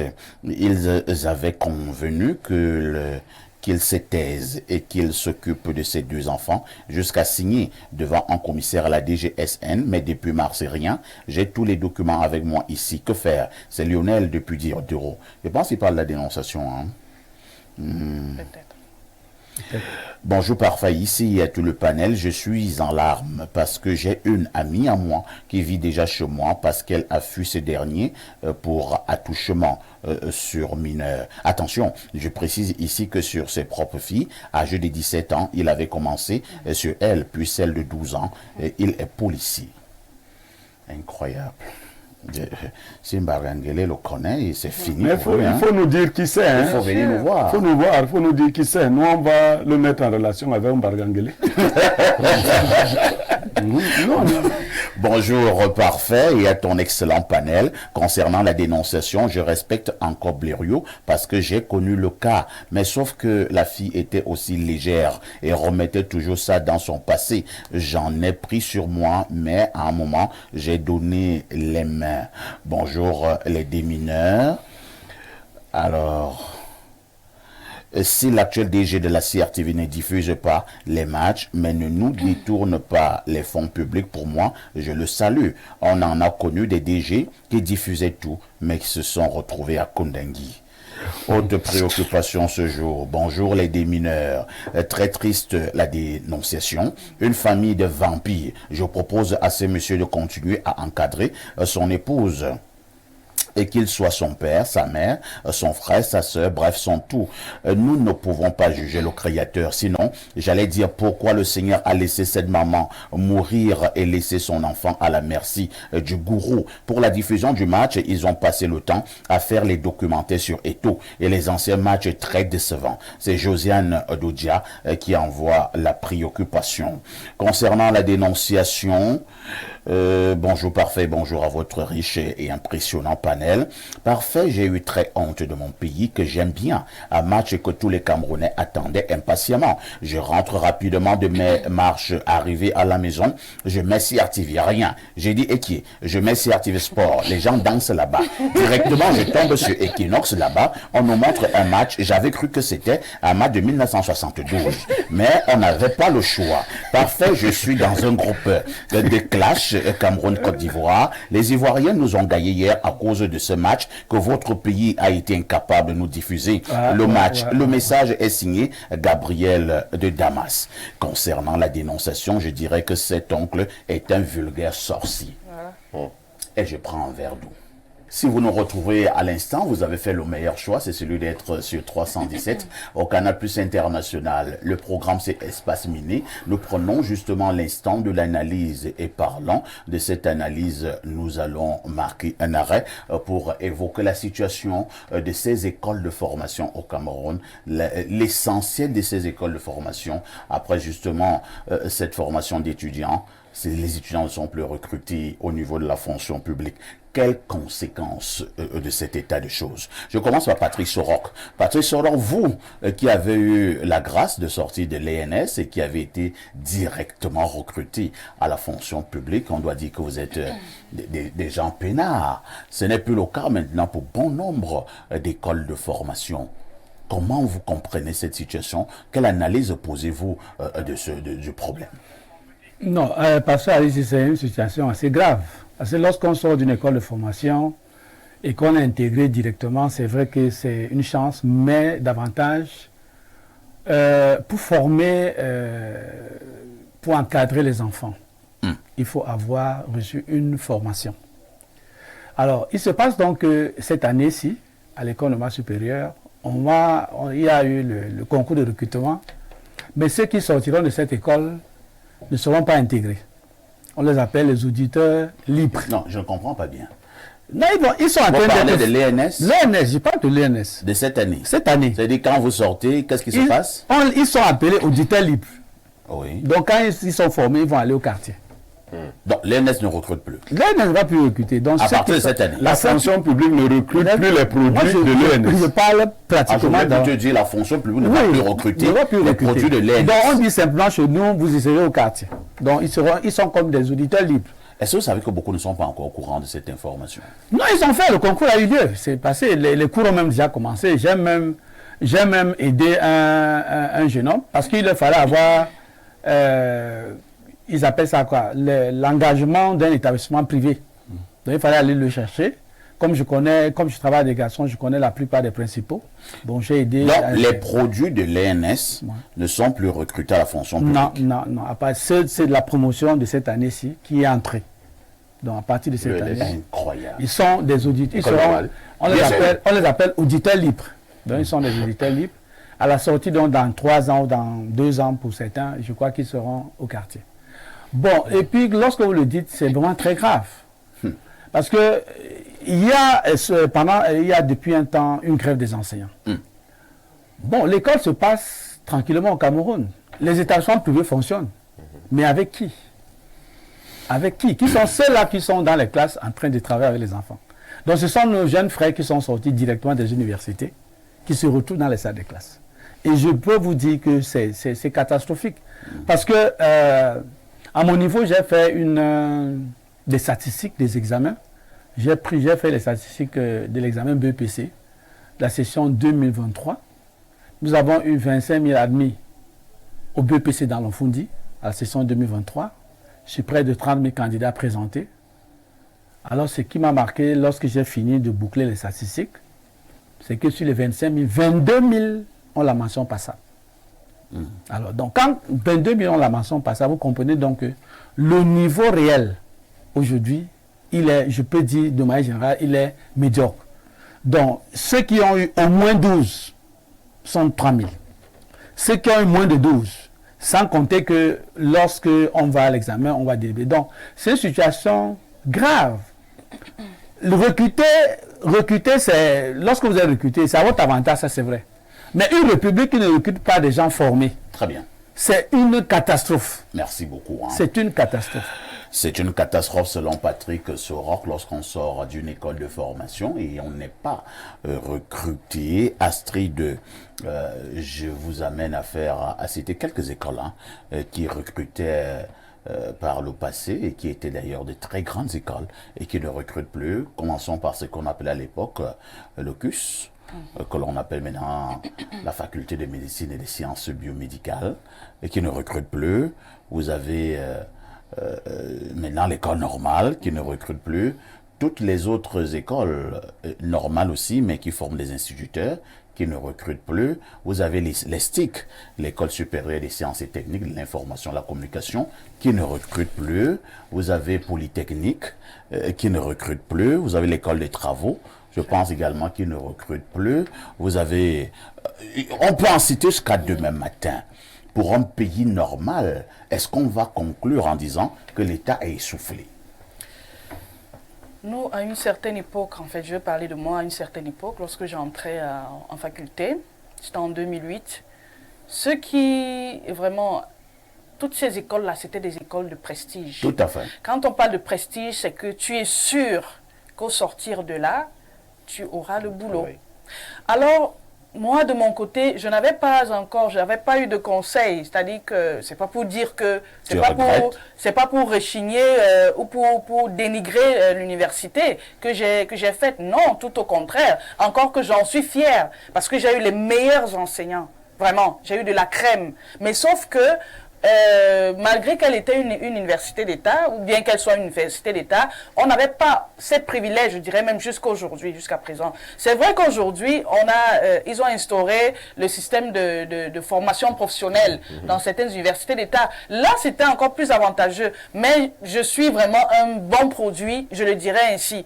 Parce que lorsqu'il faut parler de certains sujets, surtout dans mon domaine, je sais quand même que je peux dire un ou deux mots. Et j'ai eu des enseignants de prestige. Maintenant, s'il faut parler de ces universités que vous venez de citer là, mais c'était des...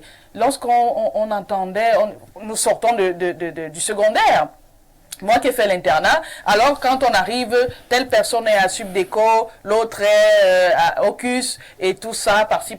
C'est-à-dire, tu as l'envie, c'est-à-dire que c'est cette envie-là. Et puis, c'était de la vantardise. Tu es sûr que non. Au sortir de là, tu as une débouchée et tu auras le travail. Maintenant, de nos jours, vraiment, tout est resté de non. Tout est resté dans les Comment vous expliquez ce phénomène? Y a-t-il une explication? L'État est essoufflé, l'État n'arrive plus à faire ce qu'on appelle la perspective, ou alors à mieux gérer ses effectifs. Je pense que lorsque j'apprenais le droit des entreprises en difficulté, aussi gestion des entreprises en difficulté, il me souvient qu'il y a il y avait un paragraphe où on précisait que l'État ne peut pas tout faire aussi. L'État ne peut pas tout faire. Il a d'abord fait quoi? Permettez-moi. Allez-y. Permettez-moi, moi je suis dans mes lectures. Oui, je dis, il ne peut pas tout faire, il a fait quoi? L'État ne peut pas tout faire. Maintenant, il faut qu'on pense aussi au secteur privé. C'est-à-dire le secteur privé devrait aussi ouvrir les portes à... Et puis même à l'auto-emploi. Donc c'est pas pour dire que nous avons ce droit d'intégrer, que l'État nous intègre. Mais nous aussi nous devons passer d'un autre côté, que tout le monde ne peut pas avoir accès à tous ces bureaux. Donc je pense que tout au moins, c'est une honte. Moi je dirais que c'est une honte parce que ces grandes écoles, CUS, Polytechnique, travaux publics, mais toutes, on devrait quand même avoir, ça devrait rester comme il se devait. Et puis que ceux qui viennent derrière nous puissent avoir toujours l'envie de continuer de fréquenter. Sinon, ils préfèrent aller prendre du cannabis et dire que l'école, ça ne sert à rien. Sinon, Merci après, bien. on va vendre les polycopes, en fait. Donc, maintenant, c'est compris, Astrid. Maintenant, s'il faut citer Bomba, les écoles, les rares écoles de formation qui recrutent encore, on commence en tous ensemble. Hein. Vous avez les MIA. Alors, commençons par l'ENAM. L'École nationale d'administration de la magistrature. Les MIA. L'école militaire interarmée. Je crois. Vous voyez encore une autre école, l'INGS, l'École nationale de la jeunesse sport. Oui, mais je vois un nom bientôt. Parce que tout ça, ça va comme On un a cité enchaînement. l'ENAM, on a cité les MIA. Je crois que ce sont les deux écoles qui sont Est-ce officiellement... qu'il y a encore une école Non, qui je pense pas. recrute? Non, je ne pense pas. Non, je ne pense pas, parfait. Dans Je un ne pense- pays. Je ne pense pas. Bon, il faut quand même dire parfait Je qu'il y a pense quand pas. même le concours d'intégration. Au concours niveau d'intégration. au niveau de la... Non, attendez. Non, je veux dire comment ils ont réussi au niveau du ministère de la Santé. Donc, à la fin, les différents médecins qui se font Quand dans on les dit écoles concours privées. d'intégration, Bon, là, c'est peut-être que là, c'est un palliatif. Oui, bon. C'est un concours. Non, maintenant, c'est en fonction. Patrick Sorok, Oui. c'est du concours d'intégration. Oui. On va arriver au concours même d'entrée. C'est-à-dire on aura 50 000 candidats au concours d'intégration et on vous dit on veut 100 personnes. Bon, moi, c'est juste un pareil pour dire quand même que voilà comment ils essaient de résoudre. Est-ce que c'est vraiment pertinent? Là, c'est toute la grande question. Je vais, parfait, si tu permets, j'ai eu à mener une enquête, en fait, sur les OTS concernant les enseignants et autres là, où j'ai énormément investigué, où j'ai retrouvé, je me suis retrouvé en train de connaître beaucoup de choses, en train d'avoir connaissance de beaucoup de choses que beaucoup de Camerounais ne savent pas. Vous savez, le MINISEC, aujourd'hui, cette information que M. Sorov nous donne à l'instant, moi, c'était prévisible depuis. Parce que la majorité des dirigeants que j'ai rencontrés vaquaient dans ce sens-là. Au ministère des Finances, dont je n'ai pas envie de citer le nom ici. Bon, on nous a fait comprendre que le MINISEC est le ministère qui recrute le plus. L'INS recrute le plus. Contrairement au MINSanté, contrairement aux autres ministères. C'est normal que le ministère recrute le plus, puisque au niveau du terrain, c'est une forte demande. Ça, c'est quel argument qu'il donne? Non, permettez, Non, je comprends. permettez, je vais dans votre sens, permettez. Donc, on a fait un constat que c'est le ministère qui recrute le plus. Le MINSanté ne recrute pas. Les autres ministères ne recrutent difficilement. Il y a, comme on a dit, le concours d'intégration, oui, qui fait bon. Aujourd'hui, parce qu'il faut dire, je suis allé au ministère des Finances, on m'a fait comprendre que vraiment d'ici peu, on ne va plus recruter au ministère. Moi, j'ai bien voulu j'ai posé la question, savoir que, mais si on ne recrute donc plus au ministère, mais le Cameroun va donc devenir ou quoi? Est-ce qu'il n'y aura rien que 2 écoles qui auront l'intégration déjà assurée? Si, ça veut dire que si ton fils ne part pas à l'ENAM, s'il ne va pas à l'IMIA, il ne peut plus être fonctionnaire. Bon, on te parlera des différents recrutements militaires aussi. Bon, militaire... le BIR, la GP... C'est les sacs à dos. Hein? Pour un enfant qui a eu peut-être une licence en droit, vous avez eu demandé d'aller être sac à dos militaire. Ils sont sac à dos là-bas depuis. Hein. Attends, s'ils sont 10, je ne pense pas que 2 vont dire oui. Je ne pense pas. Parfois, mais supplé. Parfait. Peut-être c'est une information que vous me donnez là. Je vous assure. Mais maintenant, contrairement, je ne défends pas l'État ici, mais contrairement à ce qui est en train de vivre, on voit aujourd'hui la recrudescence, le foisonnement des IPES. Avec l'arrêt que on ne recrute pas au ministère, mais avec le foisonnement des IPES, je crois que beaucoup d'enseignants pourront se reverser là-bas. Le politique aujourd'hui veut faire en sorte du Cameroun comme les États-Unis, où on dit vraiment, il faudrait qu'on forme maintenant les jeunes d'aujourd'hui à s'auto-employer. Parce que c'est un peu dans ce sens-là que l'État est en train de Pierre Mec, c'était justement une préoccupation que j'avais lorsque je préparais ce programme, puisque l'État ne recrute pratiquement donc plus. Il y a donc l'auto-emploi. Il faut d'ailleurs dire dans plusieurs discours, que ce soit les discours du président Paul Biya ou de certains de ses ministres, on vante cet auto-emploi. Mais est-ce qu'on y va même à l'auto-emploi sans moyens? Un enfant qui sort de la faculté de médecine, on dit auto-emploi, cela signifie qu'il doit ouvrir sa clinique. Avec quels moyens? Celui qui sort, je ne sais pas moi, de Polytechnique, on dit un auto-emploi. Tous les marchés sont vissés, bloqués, ainsi de suite. Même cet auto-emploi, est-ce que c'est une solution facile ou alors idoine? Parfois, ici, je vais clarifier un petit point. Allons-y. L'État va toujours recruter. C'est le mode de recrutement qui change. C'est-à-dire que puisqu'on aura toujours besoin des enseignants, on va les recruter, mais de quelle manière? On va procéder à des concours d'intégration. Quel est l'avantage du concours d'intégration? Si on n'était pas dans un pays corrompu, c'est que c'est les meilleurs qui seraient recrutés. L'autre chose, la corruption va finir à l'école normale. C'est-à-dire, et on va même ouvrir des écoles normales privées.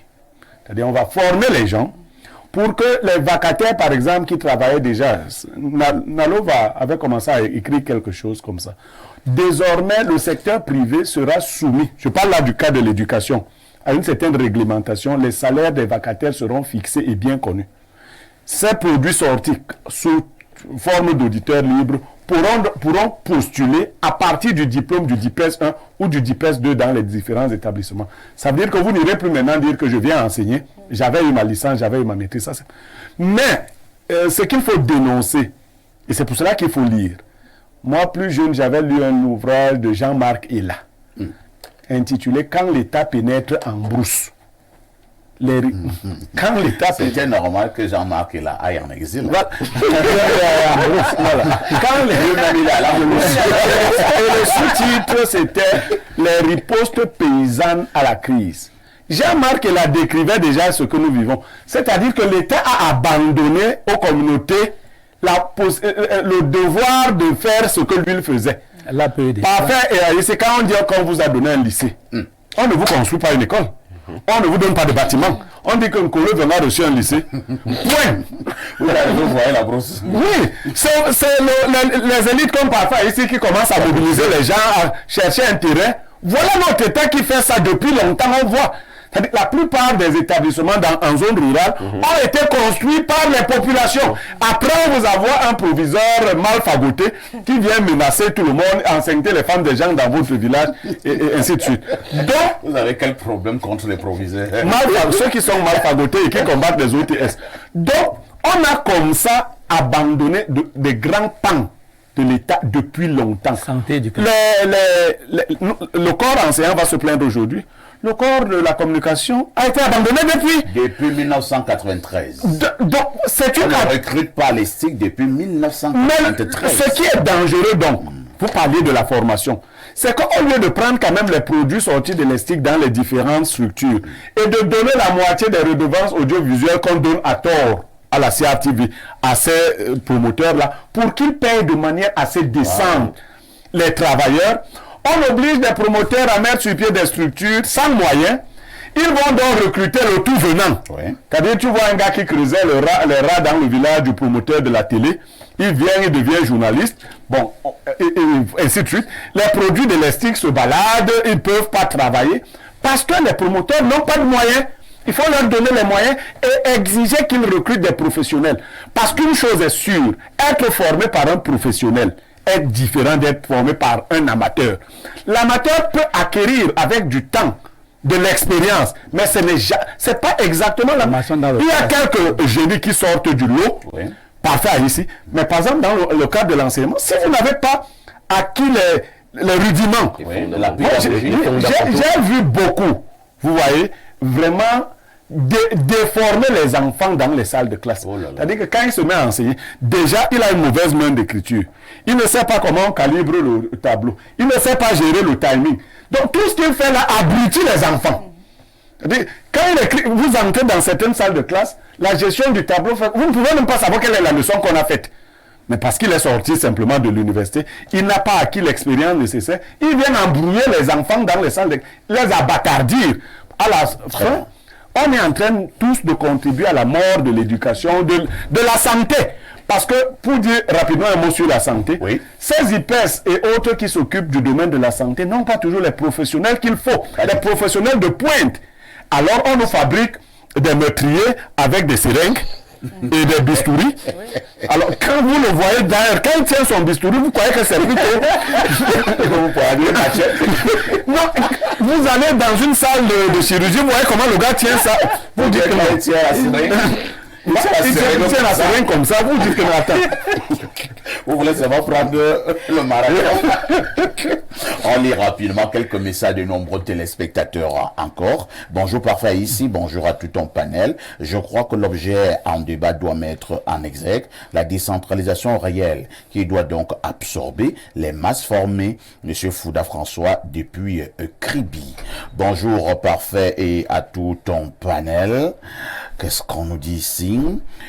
Concernant le thème, c'est pas un concours d'intégration, mais plutôt de contractualisation. De plus, le problème n'est pas le non-recrutement dans les grandes écoles, mais comme l'État va gérer cette masse importante de futurs chômeurs, une solution que l'État libéralise réellement le monde de l'entreprise et qu'il revoie la pression fiscale. C'est Fridola Bala depuis Oja.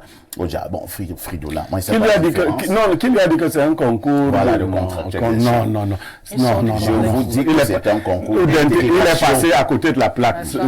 Pour l'école normale, ce sera un concours d'intégration, pas de contrat. Ça se fait lié à la santé. Ça se fait lié à la santé. Bon, en voulant laver le chien. Vraiment. Le chien l'a lavé. Je vous amène au 241. C'est nos amis gabonais. Bonjour parfait, j'ai un porte-monnaie magique qui produit 1 million d'euros par jour à vendre. Et qui est prêt parmi vous? Merci de nous avoir perdu 2 minutes. On prend un message un peu plus sérieux. Bonjour, parfait, il y a ton panel de haute qualité. Vraiment, nous sommes fatigués. C'est de trop. La jeunesse est déboussolée. Parfait, nous ne savons plus quoi faire. Doit-on arrêter de fréquenter? Aidez-nous, pardon. Monsieur Pierre Blériot, un conseil pour ta jeunesse. C'est Jean-Paul de Soie. Blériot, que dis-tu? Non, je l'ai déjà dit clairement, on ne va pas à l'école pour quelqu'un ou pour travailler. Faites les études, faites de très bonnes études. Oui. Le Cameroun nous appartient. On verra ce qu'on va en faire.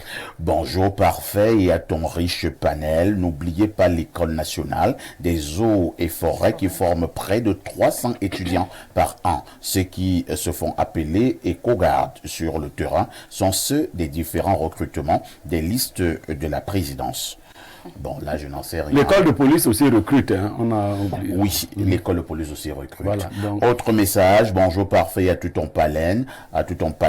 On va de concours en concours depuis un moment et c'est pas normal. Pour entrer dans toutes ces grandes écoles, on fait des concours. Ensuite, pour espérer avoir un emploi, il faut encore faire un concours. C'est pas de l'arnaque?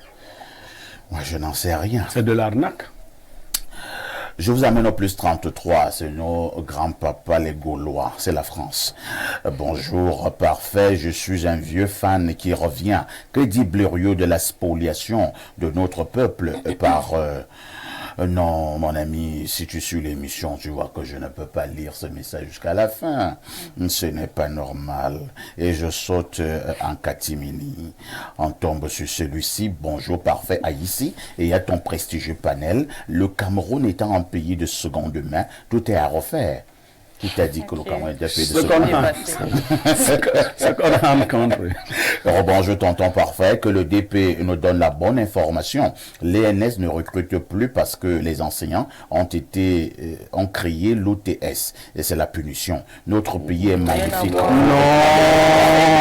Non, faut corriger. Faut corriger. Non, ça peut pas être ça. Ce serait Finalement, quel est... Non.